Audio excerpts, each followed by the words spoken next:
Bismillahirrahmanirrahim. Ada sebuah kisahnya perindu dan pecinta Nabi Sallallahu Alaihi Wasallam. Impiannya adalah bersama Rasulullah baik di dunia ataupun di akhirat. Ia adalah seorang sahabat muda, sahabat mulia yang sangat muda, umurnya 15-16 tahun.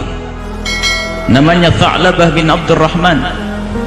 Tha'labah adalah salah satu sahabat Nabi yang biasa berkhidmah kepada Nabi, yang suka diperintah oleh Nabi untuk pergi ke tempatnya Sayyidina Abi Bakar As-Siddiq, yang merintah Nabi untuk ke Sayyidina Umar, dan jika Nabi mempunyai hajat atau keperluan, ialah yang diperintah oleh Nabi Sallallahu Alaihi Wasallam. Dan sahabat yang bernama Tha'labah bin Abdurrahman sangat-sangat mencintai Rasulullah.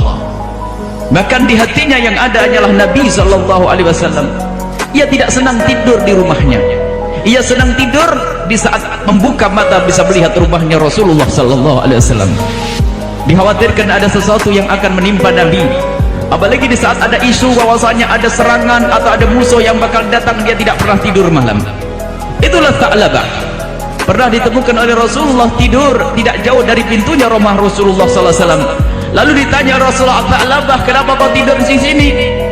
Ia menjawab, aku khawatir ada sesuatu yang datang kepadamu ya Rasulullah. Ia berpikir menjaga Nabi hingga pada suatu ketika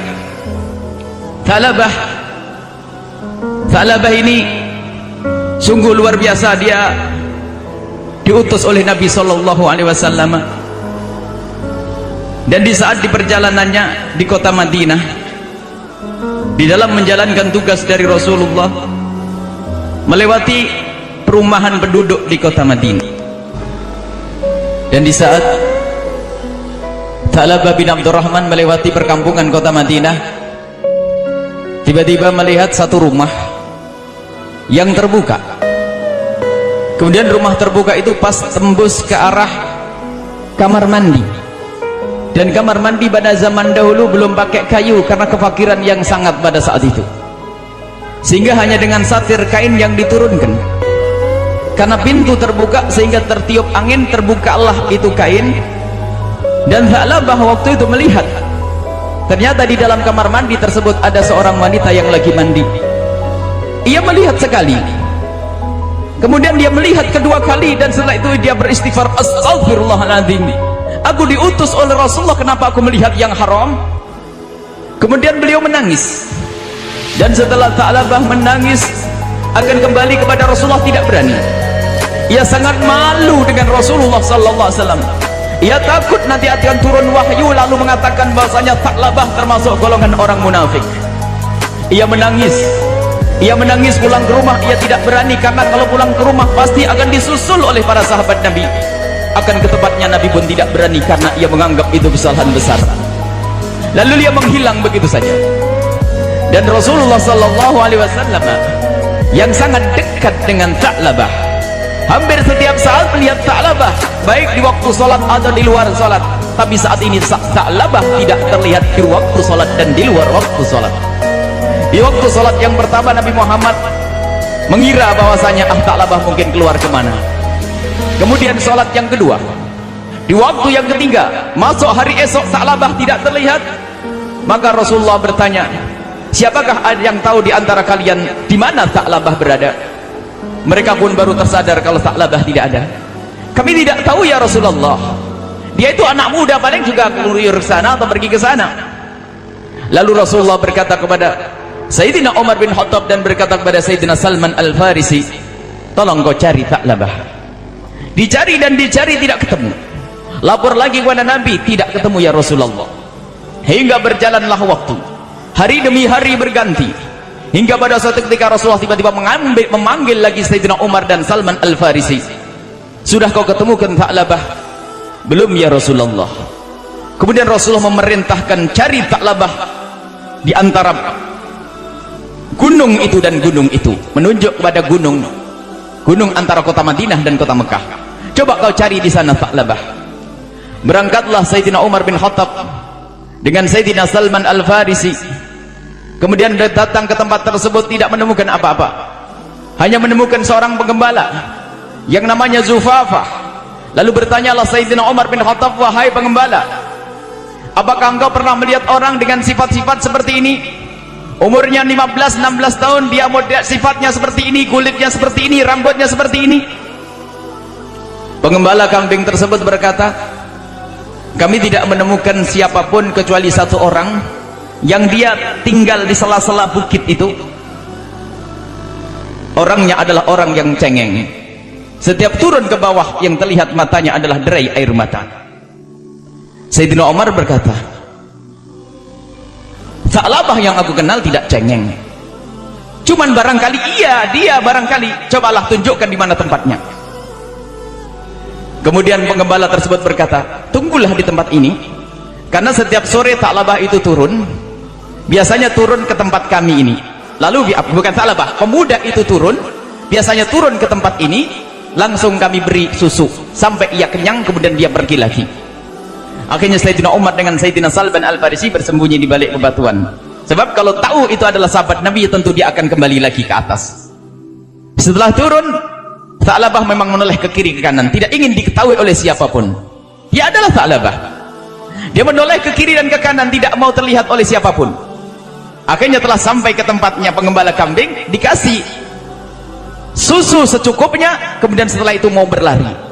Di saat bergegas mau berlari dan terlihat di matanya derai air mata, lalu Sayyidina Umar dan Sayyidina Salman Al-Farisi menyambut Sa'labah, dan dia terkaget gemeteran. Siapa engkau? Aku adalah Umar dan aku adalah Salman, diutus oleh Rasulullah. Kenapa? Aku telah digolongkan sebagai orang munafik? Tidak, jangan lihat aku mau pergi. Lalu ditangkap, jangan pergi wahai Sa'labah, sini aku akan berbicara. Tidak, aku malu dengan Rasulullah, aku takut kalau aku digolongkan kepada orang munafik. Kenapa engkau seperti itu Sa'labah? Karena aku melakukan satu dosa, aku takut, biarkan aku pergi, jangan hiraukan aku. Tidak Sa'labah, engkau harus pergi bersamaku kepada Rasulullah. Tidak, aku tidak berani menghadap kepada Rasulullah.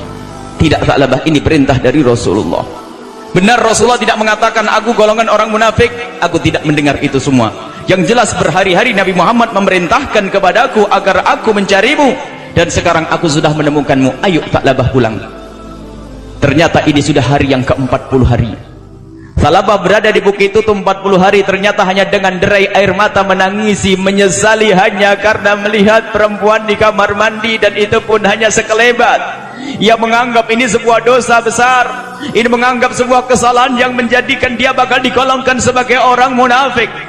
Kemudian berjalanlah ia dipapah oleh Sayyidina Abu Bakar, Sayyidina Umar dan Sayyidina Salman Al-Farisi. Lemah lunglai dia, rupanya itu adalah akhir-akhir daripada kehidupannya Sa'labah.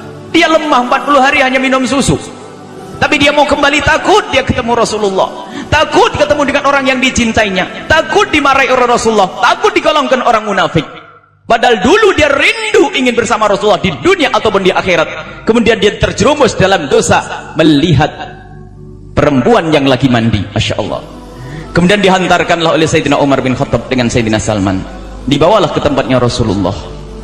Rupanya dia tidak langsung ke tempatnya Rasulullah, ada dua riwayat. Dia tidak kuat karena dia sakitnya parah, akhirnya tinggal di rumahnya sendiri. Kemudian Sayyidina Umar lapor kepada Rasulullah dalam satu riwayat, ya Rasulullah, kami sudah temukan Sa'labah. Di mana dia? Sa'labah ada di rumahnya dalam keadaan sakit ya Rasulullah. Jika engkau berkenan, engkau yang datang atau Sa'labah dibawa ke sini. Rasulullah menjawab, aku yang akan datang kepadanya. Allah, aku yang akan datang. Kemudian setelah itu Rasulullah datang kepada rumahnya Sa'labah, dan Sa'labah dengar, Sa'labah ngerasa bahasanya hari ini akan didatangi Rasulullah. Ia ketakutan, tangisnya semakin kuat, tangisnya semakin keras.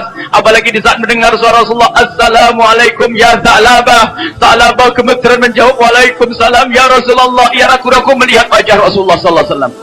Ternyata Rasulullah setelah melihat wajah Sa'labah dan mendekat kepada Sa'labah, kemudian kepala Sa'labah yang berbantal kayu atau berbantal gundukan pasir, kemudian oleh Rasulullah diangkat ke pahanya Rasulullah. Ya Rasulullah, turunkan kepalaku yang matanya kotor telah melihat dosa dari pahamu ya Rasulullah. Ditarik lagi Rasulullah, memaksa untuk turun. Ya Rasulullah, tidak pantas kepalaku yang matanya kotor melihat melihat maksiat ini untuk di atas pangkuanmu ya Rasulullah. Ditarik lagi Rasulullah ya oleh Tha'labah. Kemudian diangkat lagi Rasulullah, ya Rasulullah tolong turunkan kepala yang kotor dengan mata yang maksiat itu ya Allah, ya Rasulullah dari pangkuanmu. Tidak, Tha'labah, aku ingin tahu apa sih sebenarnya yang kau inginkan dan apa yang kau lakukan. Ia bercerita sepintas. Kemudian setelah itu Rasulullah berkata, kalau begitu apa yang kau inginkan Tha'labah? Ya Rasulullah, aku ingin pengampunan dari Allah agar aku bisa terus bersanding denganmu. Kemudian apa yang menjadikan kau menangis lalu kamu takut? Aku takut dari siksa Allah, sebab kalau sudah aku di neraka tidak akan bisa ketemu engkau ya Rasulullah. Kemudian Rasulullah menjawab, Allah akan mengampunimu dan Allah akan membebaskanmu dari dosa-dosa dan engkau nanti akan bersamaku. Sallu ala Nabi Muhammad. Allah.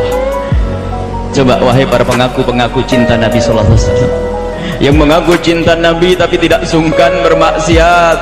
Ini hanya melihat kain tersingkap, kain tirai di kamar mandi tersingkap, melihat seperti itu dia menyesal dengan penyesalan yang sangat, seolah-olah melakukan dosa gede. Sekarang dosa gede pun dianggap dosa kecil. Ini hanya melihat aurat sekali, dua kali, dalam riwayat marratain, dua kali lihat, melihat lagi sudah dianggap sebagai dosa, dan dia takut dengan dosa seperti itu, tidak pernah ketemu Rasulullah lagi. Lihat, dengan kecintaan kepada Nabi Muhammad menjadikan seseorang takut melakukan kemaksiatan. Begitu sebaliknya, yang ngaku cinta kepada Nabi Muhammad kalau masih gemar melakukan kemaksiatan diragukan. Kita perlu belajar dari sahabat semacam ini. Yuk kita berusaha untuk menghindar dari kemaksiatan. Lihat, kalau kita banyak maksiat, tempat kita bukan di surga, tidak dengan Rasulullah. Bahkan yang masuk surga dari para sahabat Nabi pun ada yang takut. Sebab kalau Nabi Muhammad surganya paling tinggi, lalu surga kami itu surga apa? Masuk surga saja masih ketakutan, takut tidak bisa melihat Rasulullah sallallahu alaihi wasallam. Bagaimana dengan ahli maksiat? Agar lebih ketahuilah Allah Maha Pengampun.